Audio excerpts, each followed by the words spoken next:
Welcome to the Mastering Sales and Negotiation podcast from Huthwaite International. This episode tackles a challenge many industries face: how to turn technical expertise into commercial success. Our guest, Jane Banks, founder and MD of Pure Valegro, has spent her career helping professionals in industries like healthcare and manufacturing develop their sales skills. We'll discuss how many technically skilled professionals need a mindset shift to transition from technical experts to commercially effective salespeople, and the ways that their managers can support them and help strengthen those skills over time. Finally, how technical professionals can avoid the trap of feature dumping and instead focus on what truly resonates with their customers. So, let's get started.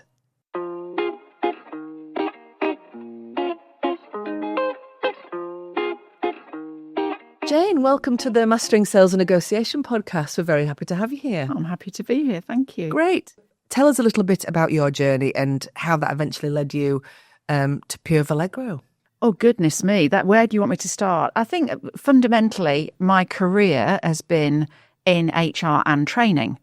And if anybody's ever worked in HR, there's a lot of yin and yang. And for me, I did the training to balance out the HR stuff that I was having to do.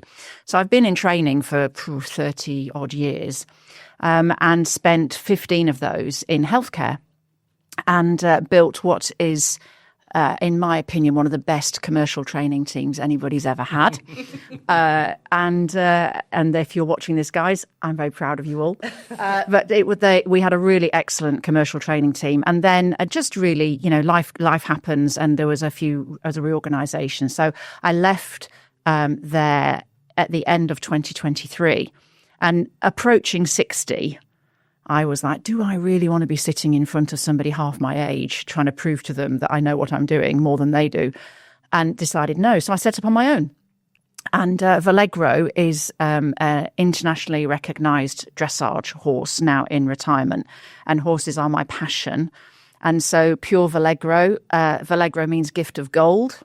And so it was set up. And so I run my own consultancy now, delivering everything from coaching skills, presentation skills, communication skills, sales training, all those sorts of things. And that's what I'm doing. And I love it. Great. Is that a good enough journey? That is a potted version. Perfect journey. It's a perfect journey for us. Yeah. So it's the sales training, obviously, that we're really interested in. Yeah, exactly. Yeah. And the healthcare.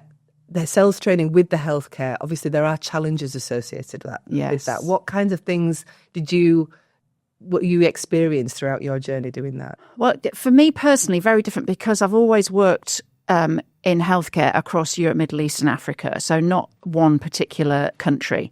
And anybody that works in healthcare knows that it's very different depending on the country that you're in. And so because the rules are different, the way healthcare operates is different.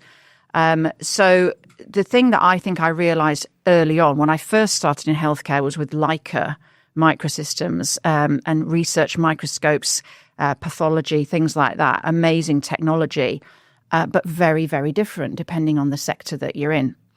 And the other thing I realised very quickly was you get some absolute experts in their field in sales. And I had worked with experts before, but having come previously from a food manufacturing background, everybody thinks they're an expert in food, right? Because we're all at it all day long. But healthcare is a whole different ballgame.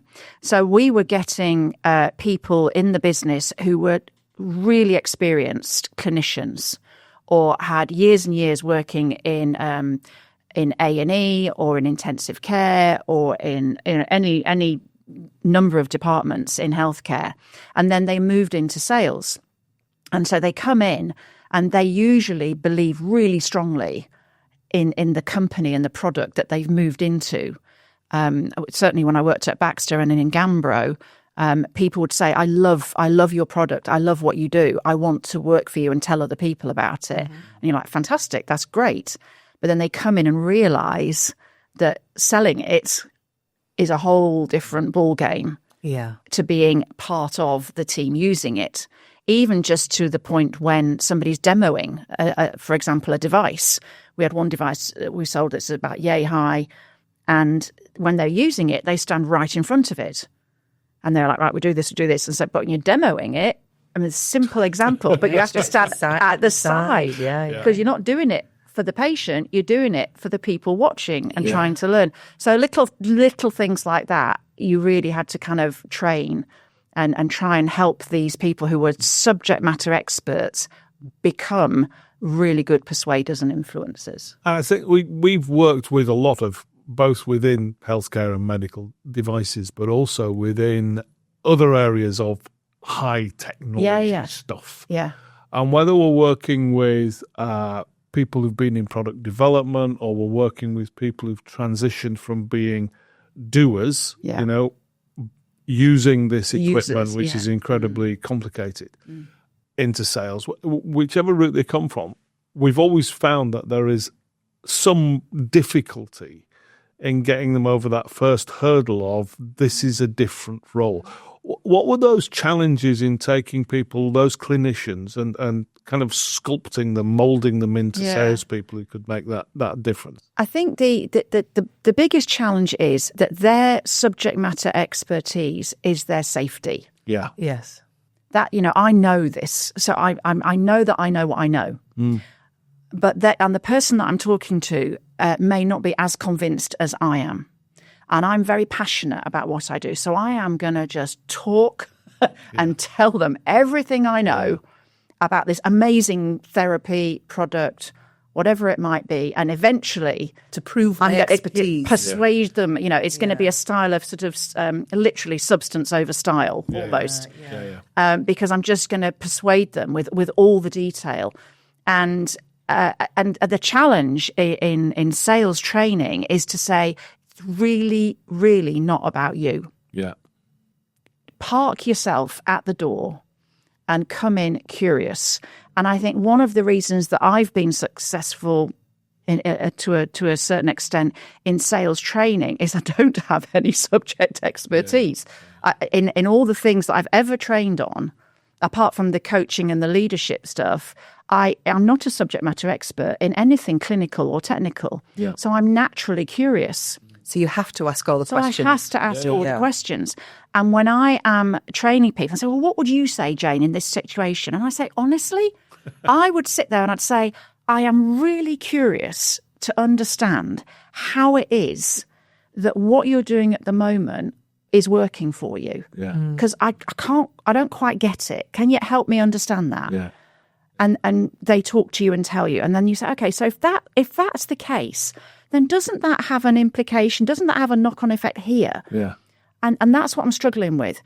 And they'll always go, oh, that's really good. That's really good. And I'm like, that's just because I don't know what I'm talking about. Yeah. So I think when you get into a certain point in the sales process, you need that expertise. And, we've talked before about establishing credibility. Yeah. If you're in healthcare, and I'm sure in other technology companies, you got to walk in and look comfortable in the environment. Yes. Yeah. Yes. So if you're selling into an OR, an operating room, an operating theatre, or if you're selling into an intensive care unit, or you're selling into a dialysis unit or a diabetes clinic or whatever it might be, then you have to look comfortable in that space. And that's where your clinical background and expertise really pays off. Because you come in and you have credibility, because you can say, well, I was actually 12 years in ICU. Oh, right. Okay. So you get it. You know what we're up against. So does that often is the case then, that you're employing people that have got that experience and then teaching the sales skills? Well, it's when I was in HR and doing training, and we were recruiting in to our sales force, there was this constant debate about, do you recruit a clinical person and train them in sales? Or do you recruit a really successful salesperson and teach them the clinical bit? And I'm going to say that, and people might argue with me, but I would say that 9.9 times out of 10, we went for the clinical. I think that happens in most other industries too, where they need that expertise, doesn't it? Because you can train sales. Yeah. Yeah. Sales is a process. It's a set of behaviours, it's a process, and you learn, and it's a discipline, and you practice, and you can get better. I have seen it with my own eyes. have People, many times. hundreds of times, right? Thousands of times. People build confidence, and they get better, and they think about what they're saying, which is kind of important. Yeah. And they get better.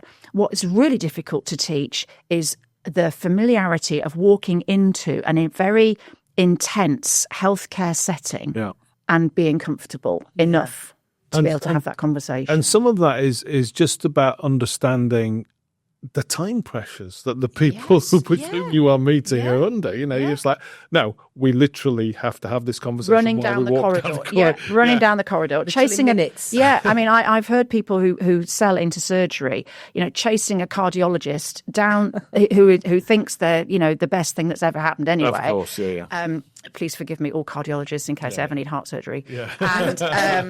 And they are chasing them down the corridors, literally grabbing 5 minutes. So we're doing a sales training saying, so what you're going to do is you're going to ask them some questions to establish what the situation is in this, and then you're going to find out what their problems are. No, I'm not. I'm running down the corridor at 100 miles an hour, trying to grab 5 minutes with them. Yeah. And my comment then always is, so what are you going to do in those 5 minutes? How do you make a difference? How are you going to make them listen to you? Exactly. Yeah. And waffling on about how amazing this product is because it does all these different things is white noise. Well, I know they know that. Like, it's white there's a bit of that, isn't there? Yeah. What's the difference? How are you going to change my life? And one of those things that then comes in is that you're almost helping those clinicians, i.e. the hospital clinician, to navigate 100%. Their environment. Yes. So it's not as if they're going to say, right, here's the purchase order. No. You know, partly because it's probably not sterile, so it's not all out to write. Like, but so that there's a whole other process. To what extent do those people you're bringing in from a clinical background understand the way in which purchasing decisions are made? Well, this is the other challenge. You see, this is yes. If when you've got clinical experts who are very comfortable in their clinical zone, and then with the increased amount of digital healthcare, digital applications in healthcare. I mean, this is a while ago now, but there was a company I was working for launched a digital platform that was going to significantly improve how they could monitor patients delivering their therapy at home. Yeah. Mm-hmm. In that it was remote monitoring. Yeah. Fantastic. Absolutely brilliant. Nearly every salesperson that I went to a training with on that, but I don't do IT. I'm not IT. I don't understand that. I'm not very good at that. And I'm like, whoa, this is not IT. Yeah. This is an addition to what you're already selling that's going to enable a much better patient experience, and it's going to enable the clinicians to monitor more. You know, what's not to like? And again, me being a non-subject matter expert, I was like, I can't believe that you wouldn't be wanting to grab this with both hands and run with it. But there was, in some quarters, a real fear of a new technology that they hadn't come up with. Yeah. And they weren't confident. And they weren't confident with it. And to your point, Robin, they then weren't going to be speaking just to pure clinicians. That the net had to be cast wider. And at some point, they may have to bring in the hospital or the unit's IT people, and they may have to bring in, different areas of the hospital. And so we would be saying, but we're not going to ask you to do that on your own. We've got a digital expert or an IT person that's going to come in, but you need to navigate all those stakeholders. Yeah. You are the account manager. I always used to say the clue is in your job title. Yeah. Sales or account manager or whatever, that's your job. Yeah. You have to manage that account and everything that comes with it. So, purchasing, C-suites, IT, systems people, pharmacy, biomedical, all of these different people all have to be brought in because the decision is never, ever made by one person. Of course not. Ever. And whilst we may have a situation, though, where a decision would not be taken without the clinician's support. So there's an interesting kind of balance there, which is that I know that this particular person isn't going to sign off on this. but nobody's going to buy something that she doesn't want. No, absolutely, because they won't use it. Yeah, exactly. I mean, one of the it's a slight tangent, but one of the challenges is post-sale order fulfillment. Yeah. Because you can get the order in and yet they commit to this amount of volume, but if the actual users, the clinician users, aren't convinced, it just sits in a cupboard. Yeah. So you're not getting the order fulfillment that you wanted to get in the first place, even though you go, yay, great, I've got the sale. Yeah. You actually haven't made any money out of it yet. And I think the thing that you were saying there, Robin, about different stakeholders and so on. In Spin, the three foci is something that I've always really liked because people in healthcare and technology, it always really lands. Your receptivity, your dissatisfaction, your power. Yeah. And I always say, the power, it could just be one person who could mess up the whole thing for you. Yeah. If you don't get them on board. Or suss out who it is. Yeah. And we often think that has to be the most senior person. Yeah. It could be a head nurse. Yeah, absolutely. It could be a chief pharmacist. Yeah. Probably often in those scenarios it will be. It could be a technician, head technician, something like that, who just tells everybody else no. Yeah. We've got to get Fred on board because if we don't get Fred on board, none of this stuff's ever going to get serviced. Yeah. No, I mean, I did a job a couple of years ago with an organisation that restocks and replenishes bathrooms in public spaces, stadia, airports, hotels, you name it, conference centres. And their biggest issue was to get the contract cleaners on board. Yeah. Because if the contract cleaners didn't do it, and these are people paid minimum wage, you're turning up, after they've dropped 7 o'clock at night, and after they've put everybody to bed, but they have to be bought in as well because otherwise nobody uses the kit that you've sold them. Completely. It's a very complex sales environment, I think, in technology and certainly in healthcare. Yeah. The really good news is that once you've got those people on board and you've got your advocates and you've got your sponsors internally, then boy, oh boy, you can really leverage those people to sort of galvanize the rest of the buying group. I think that coming back to what we were saying before about, the technology and the amount of knowledge that people have getting in the way, I'm just minded of an example somebody gave me recently, last year, as a client of mine, and we were running a training, and he said he was doing the introduction. He said, Jen, I think I might use this as the introduction because we're trying to move them away from just doing feature selling into actually bringing some value. And he's a really tall guy. He's about 6'5", and he was going to buy a new bed. And he went into this bed showroom and went up to the salesperson and said, how can I help you? He said, I'd like a new bed, but he said, I really want a soft, comfy bed because I get really bad back pain. Mm-hmm. And the sales rep had said to him, that's interesting. He said, what makes you think you need a soft bed? He said, because I'm just more comfortable in a soft bed. And the salesperson said, that's when you're awake. Oh, how interesting. And he said, what about the 8 hours when you're asleep? Yeah. And he'd gone, your back might not like I don't know because I'm asleep. And actually, that's when all the damage is being done, when you're asleep, because you're fully relaxed. So then, of course, he got him on one of those things that measures how you sleep. And he walked away with a much harder bed than he would have chosen himself. But what I was fascinated by, and he loved it, and his back was better, and everything was fantastic. But what I was fascinated by was that sales rep must have done all the training on, what makes the bed and how many springs and how firm and how soft, and he'll have done all that background training. He'd have all that knowledge, but he just asked one simple question. Yeah. And it changed the whole thing. Clearly spin trained. Well, one hopes, yeah, because it's one of the things that we talk about, and actually. Technical people, highly skilled people with lots and lots of experience are often the people who are most resistant to this message, which is logic is not persuasive and that is being right. Yes, and it's that idea of, no, don't go in there and just kind of blind them with science. Yeah.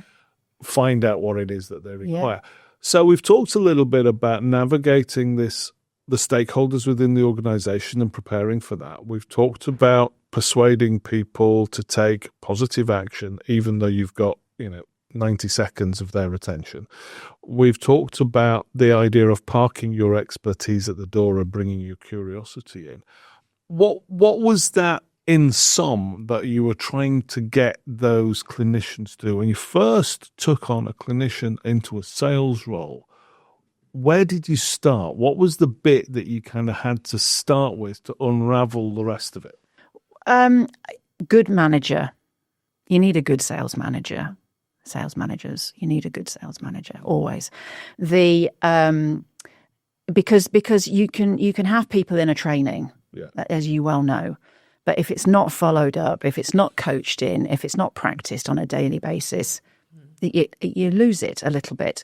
So, I mean, the journey used to be when I had the training team in Baxter, we had a sort of new hire learning journey, and it started probably with about 3 months. Just in the field, buddying up with somebody, going out there, understanding the lie of the land. And we wouldn't do any product training with them until probably after 3 months, because there's too much going on. Yeah. If you join a big organisation, there's so much to learn, and just navigating your way around the organisation. So then we would then get into a formal product training, the beginning of the curriculum. And one of the reasons I was so proud of what we did is that we started with, I had a team of subject matter experts as trainers. Yeah. And what we did was we built the core curriculum for those products, and then we started to commercialize that training. Yeah. Right. So for me, the real trick is you never, ever do just a pure product training. It's always integrated. Well, how are you going to talk to the customer about this? Yeah. What words are going to come out of your mouth? What questions are you going to ask? Yeah. How are you going to engage the customer with what this product has to offer without talking about what the product has to offer? Yeah. Yeah. And so the reason I think that the team that we had was so good, and it's the way that I train now and always will do and have done, is you have to integrate that commercial element into the product training. Yeah. Because if you train, it comes back to the why do bad things happen to good new products. Absolutely, you guys. Yeah. If you just train on product features and capabilities, then that's what the salesperson is going to go and talk about. Yeah, yeah. It's just the simplest message, but it seems to be quite a difficult one to grasp. Yeah, it is. And the guys that I had were all spin trained. Yeah. In the team, they all integrated that into their product training so that they understood, what they were going to say. Who are you going to talk to? Yeah. How do you know that they are a focus of dissatisfaction? How do you know? What evidence do you have that they're going to advocate on your behalf? Yeah. Because if you just turn up and say the same as everybody else, then you're no different to anybody. You're no different to the competitors. Yeah. You're just another salesperson. Another medical salesperson. Exactly. And I think, and one of the things that we've always found difficult when we've been working with those subject experts, whether they're product developers or whatever, is when you say to them, so what's the differentiator and what difference does that make to this customer? Mm. I may as well have spoken to them in Serbo-Croat sometimes. It's kind of there's this kind of fear which springs up in their eyes to go, why are you asking me this? It does this thing. It's great. Look, it's got blue buttons. It does this. Yeah, absolutely. Yeah. And they used to be red and now they're blue and it's much better. Exactly. Yeah. And you're absolutely right, because you're training them. I'm trying to sort of really, as I say, park their own expertise at the door and then come in. Our journey was the integrated commercial training, product training, coaching, revisit. The other thing that we did a lot was assess. Right. And every time we assessed, it wasn't just on what does that red button do. Yeah. Yeah. It's like, what's the point of it? Like, why is that a useful thing to have? Yes. I think people have to be tested. Yes. And assessed. We used to have Cristiano Franci was our senior VP and for EMEA when I was there, and he, was a great sponsor for training, real good advocate for training. And we started off doing our annual certification, and the pass mark initially was 80%. Mm. And the first year we did it, I think the average pass was about 94%. So he immediately said, well, so the pass mark's now 90. Right. And I was like, oh, people won't like that. And he said, Jane, do you want somebody who's 90% sure of what they're talking about or 80% sure? And I went, okay, we'll go with 90. And everybody embraced it. And it became a culture internally of learning and commercial learning and commercial application. There are some businesses where the clinical evidence is really, really important. Yes. And that I'm thinking about nutrition, for example, where it's very difficult to identify that your interventions in terms of nutrition have impacted directly. But they have, because we've got loads and loads of evidence to prove it. So you do have to produce that evidence to convince. But at the same time, everybody else is doing the same thing, because nobody sells anything to healthcare that they don't think works. No, and hasn't been tested and hasn't got research papers which support its efficacy and all the rest stuff. That's the point of it. Yeah. I guess you mentioned again there that idea of being curious, of talking about the product not in so much as a series of features, but as understanding what requirements it meets and what needs the customer may have or the clinician may have that would lead them to consider this as an option. So when you're working with those individuals, those new salespeople in an organization, how do you get them to convert that expertise, that knowledge of that research base, into a compelling sales conversation? Because I can imagine there's a tendency then to go, let me tell you about the research. Absolutely. So I'm a great advocate and a great believer in they need to bring themselves. Yeah. We've recruited you because you've got all this experience. Yeah. Use it in a good way. Yeah. Storytelling, make it personal, anecdotal evidence. Yeah. Building on your credibility in order to bring the whole thing to life. Yeah. So you're not relying on your scientific knowledge. You're bringing yourself. Yeah. People buy from people. Yes, of course. Right? And you can be the most boring expert in the room, or you can be the most engaging. Yeah. Person in the room, and people buy when they're engaged and they're stimulated and they've got their brain going, I had not thought of it like that. Yeah. We've always done it like that. I'd never even considered doing it that way. Well, when I was working at such and such a place, this is what we did. And actually what I've learned since joining Baxter or Medtronic or wherever it is I'm working now is that actually this can work better. Yeah. I think there's a lot of giving of yourself. And this, again, I think it comes with confidence, because you can recruit somebody in with a clinical background. They probably arrive quite confident, and then they realise quite quickly, this is a whole different ballgame. That I need to, and so that maybe takes a few steps back. But of course. And then our job, my view is our job as trainers is to build that up and give them, reassure them that you've got it all up here. Yeah. All I'm giving you is a framework, a process, some tools, some techniques to use. And by the way, I mean, with spin, interestingly, we say it's not a linear thing. You don't have to go SPIN.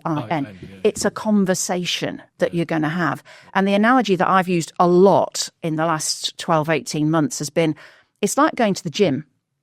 If you go to the gym and work out, which I do, by the way, you don't, and my PT is a nightmare woman, but I love her. But we never do the same workout twice. We don't just work on biceps. We don't just work on legs.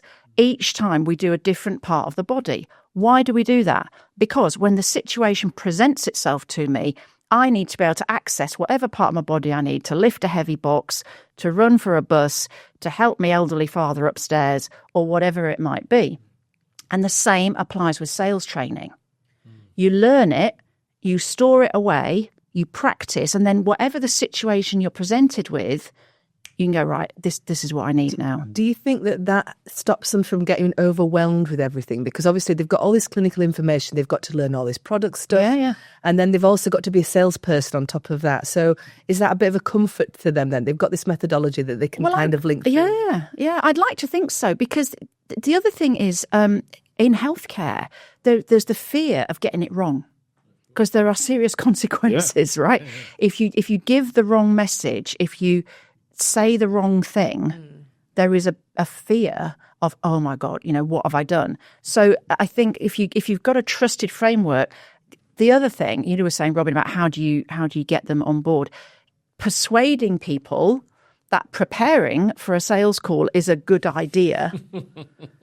Please plan and prepare and think, what do I want to get out of this call? People naturally don't like to do that, Oh, do they? my days. I don't understand it. I cannot understand. An internal presentation, I've been asked to do 20 minutes at our local management meeting to talk about such a thing. I am sweating buckets over my PowerPoint. I'm worrying about what I'm going to say. All the senior leaders are going to be there. This is really important. I spent hours thinking about it. I turn up to one of my top clients, my top customers, to talk to them about, I don't know, a new product. I just pitch up. Yeah. I just rock up and, see how he is today and have a chat. I'm like, I don't understand. And there's that people. Clear disconnect, isn't there? Because, we've talked already about how little time sometimes you have. Yeah, as the famous letter, I'm sorry, this letter is so long, I didn't have time to make it shorter. Because actually, you do have to prepare more when you've got only a limited opportunity to ask 2 or 3 questions. And the absolute best salespeople do that. Yeah. I've seen it myself 1,000 times, and tens of thousands of times. The best salespeople are organised. They prepare. It is not a triumph of charisma over competence. Yeah. There are some that get away with it. I can think of one. I'm not going to name names. He probably knows who he is.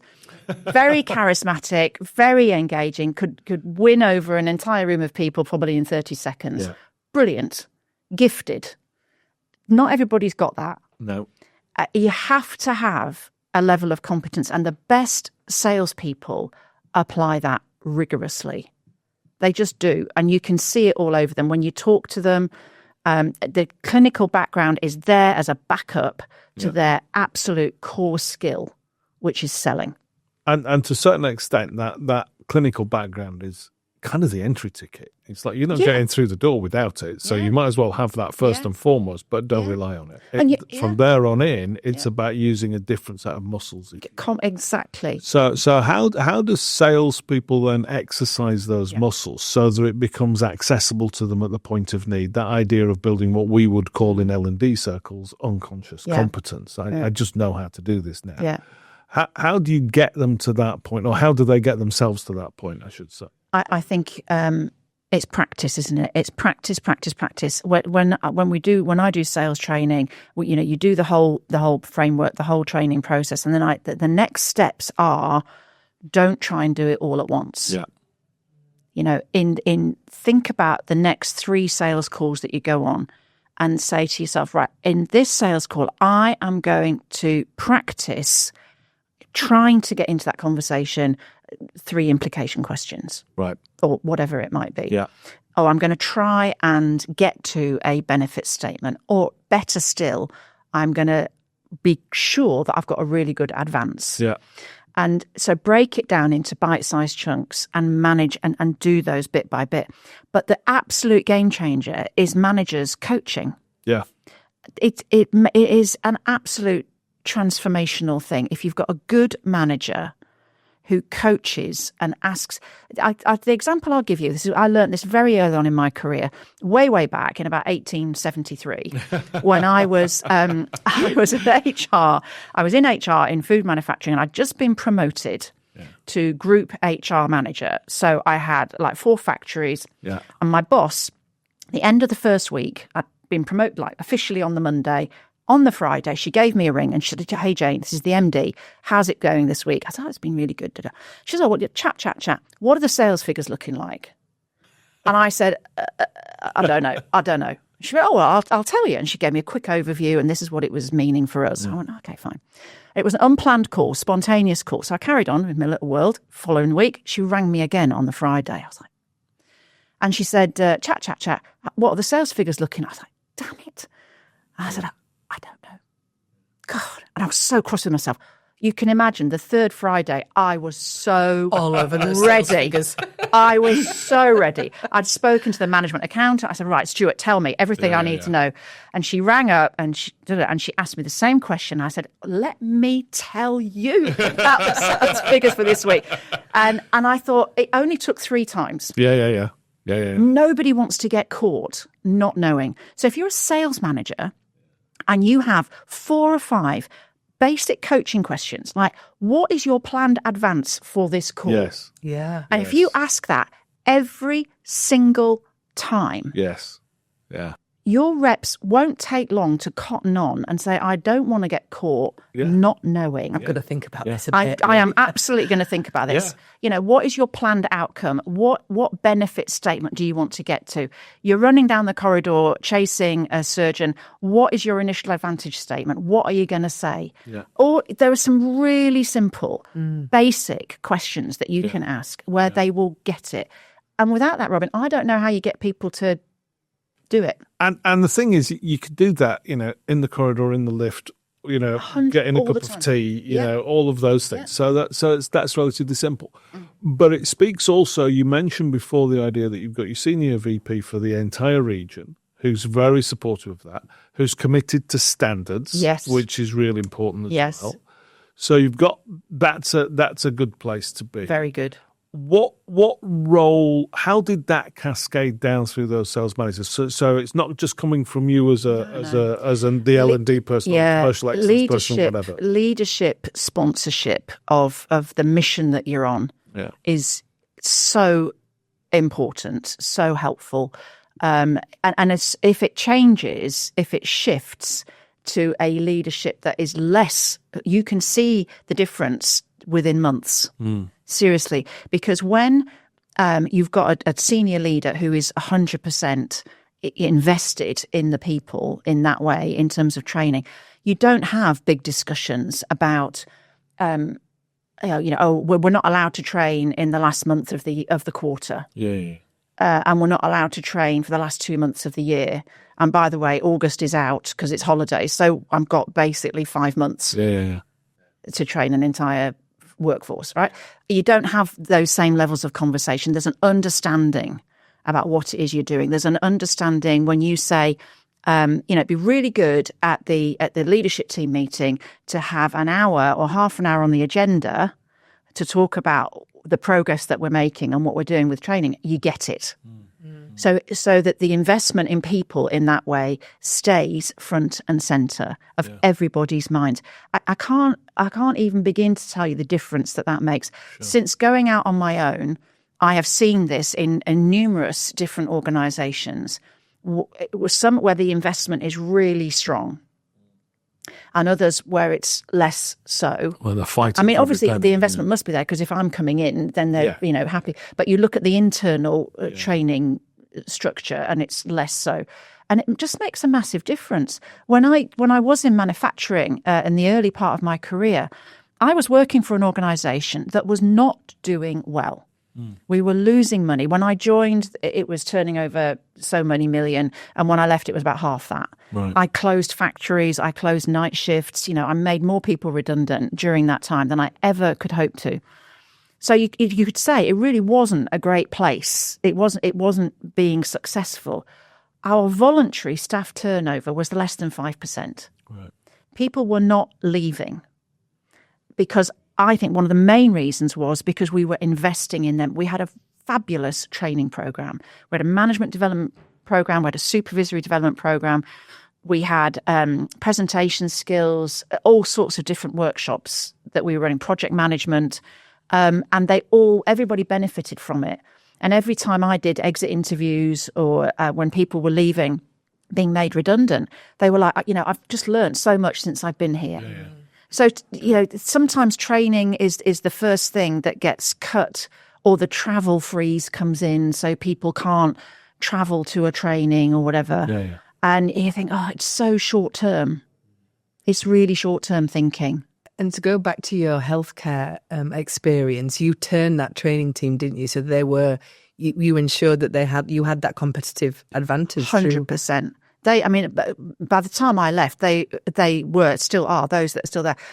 Awesome, really competent, and I think so that you've got the product knowledge, you've got the commercial skills integrated into that, and then let's have a pandemic. And everybody suddenly accelerates their digital capabilities, their virtual learning, their e-learning quality.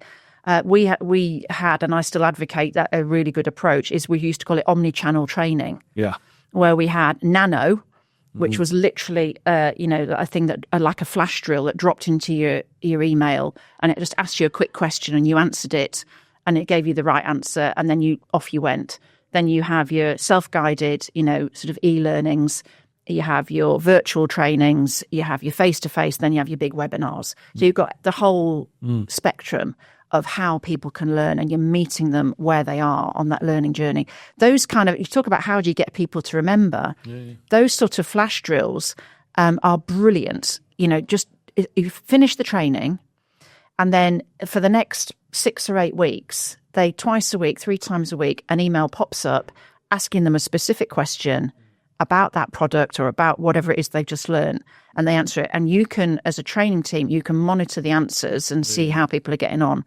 Best feedback I got from one of those was from a VP who said, you know what, Jane, I'm never going to do this training, the full-on training, because I'm way past that. But he said, getting these little nano learnings, I'm like, oh, yeah, blimmin' heck, yeah, I remember that now, or I need to know that. And they were picking it up.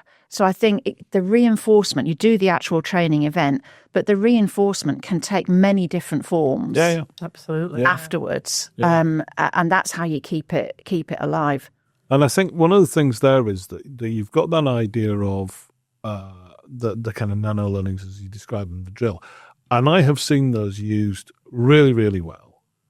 And I've seen them used absolutely terribly. What and does they're terrible usually look like? used, well, terrible looks like reinforcing all the things we talked about the features of the product. It's that idea of what can we measure? Let's train people on that. Well, we can measure whether or not they know it's got blue buttons or red buttons, so we'll ask them that question. Now, the fact that is utterly irrelevant to their role is neither here nor there. We can measure it, so we'll use that. In the same way as I've seen e-learning programs that have got a series of questions at the end, which are utterly nonsensical and never useful at all. And you're absolutely right. I mean, a classic example is, in spin, we've got the advance versus continuation, which always lands. Everybody gets it. It's really good. And years ago, about 2016, I was invited over to the Nordic Sales Conference, and they wanted me to do advanced spin. And I said, okay, there isn't really advanced spin. There's just doing spin well. But, what areas do you want to focus on? So we talked a bit around it, and we agreed that one of the areas I would focus on was, how to get an advance. So I spoke to the lady who manages the CRM system, and I said, because they have a, did you get an advance on this call checkbox thing, right? Advance versus continuation. So I said, can you get me the results for the last 6 months? 83% of their calls were resulting in an advance. I was like, that's fantastic. Well done, everybody. Yeah. So I come up to the training, and the first question I asked in this session was, hands up if you can tell me what an advance is. In spin, in selling. And nobody put their hand up. I was like, okay. And then one brave Finnish guy put his hand up. He said, well, Jane, the thing about it is it's very difficult to know, really, whether or not you've got an advance when you leave the call. So I said, right, okay, guys, let's go back to basics. I said, I'm slightly concerned now. I said, because all of you guys in the room, 83% of your sales calls are resulting in an advance, according to all of you. But you don't know what one is. So you're just ticking that box because you know that's the right thing to do. Yeah. And then, I said, shall we go through it? Yes, let's do that. So we went through it and recentered everybody on it. But it's a classic case of asking the question, getting the result you want, but it's absolutely not driving the right behaviour at all. Those sales managers in the room should have been all over that. Yeah. Absolutely. In my view. Absolutely. And whoever else, senior leaders, anybody, 83% advances. Why are we 10 million behind budget? Yeah. Hang on a minute. That just doesn't add up. For me, that's simple maths. But there's and then it comes back to that idea of coaching. One of the things that I see within the context of CRM is that people hate filling them in, do it as quickly as possible, tick box fade. It's clunky, it takes too long. Tick. Let's get through this as quickly as I can and go on and do the real job. And one of the reasons for that, not the only reason for that, is that if it's looked at at all, it's looked at to beat them over the head with a big stick, or it's ignored. And if we had a protocol, a process, a culture, if you will, of people, senior managers, sales managers, team leaders, whatever they are, looking at that information and going, oh, okay, Yeah. I see, Frederica, that you've called this in advance. Tell me what action the customer's taking. Yeah. Completely. And you go, ooh, yeah. well, they asked for a proposal. Yeah. Aha. Yeah, exactly. And it's a learning opportunity. Yeah. You couldn't be more right if you tried. The best sales managers that I've seen, I'd love to name names, but I probably shouldn't. But the best sales managers that I've seen make it work for them. There's one lady who I've worked closely with and followed her career with great interest. And she, at one point, she said, Jane, we have the 7 ladders, stairway to heaven. And they had mapped out the sales process for the product that they were selling from L1 to L7. Right. And in the CRM system, they had to say, the sales team had to say, where am I at on this ladder? They'd all agreed that these were the stages. Yeah. So everybody was invested. Everybody thought it was the right thing to do. And she, every single time, would say to them, where are you at? I'm at L3. Right. What evidence have you got to support that? How are you going to get them to L4? Yeah. That everybody knew that was the process that she was going to take them through. Everybody bought into it. And once you get that, you get this kind of team synergy. Yeah. Everybody's talking the same language. It makes life so much easier. Doesn't it? Because again, coming back to HR, I mean, we've gone a bit off clinical salespeople here, but there's nothing worse when you're sitting in HR, believe me, than a manager walking in and saying, I can't deal with Fred anymore, he's got to go. And you're like, oh, okay, Fred just won the Elite Award, didn't he? Like, He ain't going anywhere. Fred's just had a really good year. What do you mean? Well, he doesn't do this, and he doesn't do this, and he doesn't do this, and he doesn't do this. All right, okay, he's not going anywhere. Exactly, right now. Let's just sit down and figure this out. And all that's happened is the sales manager feels like Fred's not playing ball. But Fred hasn't been set any expectations. He hasn't been set any goals. Fred's just doing what Fred thinks Fred should do. And by the looks of it, quite well. Yeah. It's like, get out of your own way, manager, because Fred's doing fine without you. It is on you, not on Fred. So we've definitely agreed that sales coaching is the key to a lot of this. Have we got some sort of final tips, final quotes about what should those training teams be doing with those sales managers? So sales managers are in an unenviable position. Anybody who sits in commercial excellence or sales enablement or marketing, and sales managers don't do this, and sales managers this, and sales managers that, all roads lead to sales managers. Yeah. And a sales manager is often a really, really good account manager who's got promoted and has been magically gifted overnight with all the skills that everybody needs to be a sales manager, with no training, no support, no help. Yeah. Right? Yeah. And this is not an unfamiliar story. So when we started running, I started running a sales manager development program, and we actually spoke to sales managers and said, what do you want? And they were like, do you know what, Jane? Don't give us anything else to do. We are up to here managing the day to day. Our teams, product shortages, back orders, pressure from above, reports on this, blah, blah, blah, quality issues. Don't give us anything else to do. So we actually started running a thing called Sales Manager Moments. And it was 1 hour a month to sort of reinvigorate, motivate, enable, did not use the word train on purpose, just to say, this is an hour for you. We're going to give you some stuff. We're going to give you some intellectual stimulation. We're going to remind you of some of the basics that you were probably already doing but could do more of. We got some guest speakers in. I ran some of them. And the people that came, we had 40 or 50 maybe each month dialing in, and they absolutely loved it because we weren't beating them over the head. Yeah. We were saying, we recognise that your job is really, really hard. I was with a commercial execution enablement team about 12 months ago, and they're all analysts and, so on, examining what sales are doing.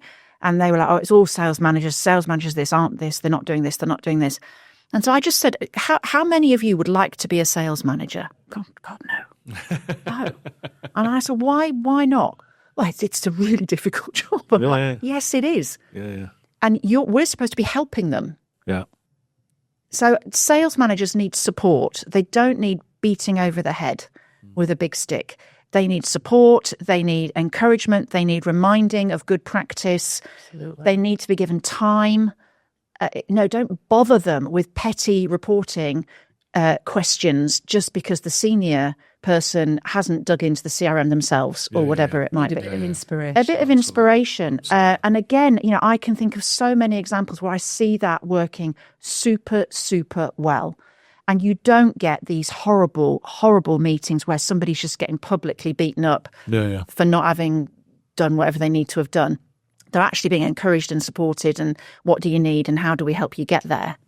Because they must have had something in the first place to make them a sales manager. Absolutely. Yeah. Then let's not beat it out of them. Yeah. That's great. Thanks very much, Jane. Thank you, Jane. You are welcome. I could talk all day about this stuff. Those that know me, those that know me know I could as well. Yeah. Thank you. Thank you. Thank you.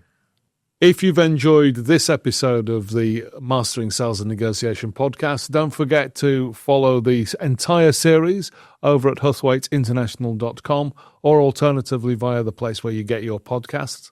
Hit subscribe and remember, tell somebody else about what a great podcast this series is and how maybe it helps you sell better.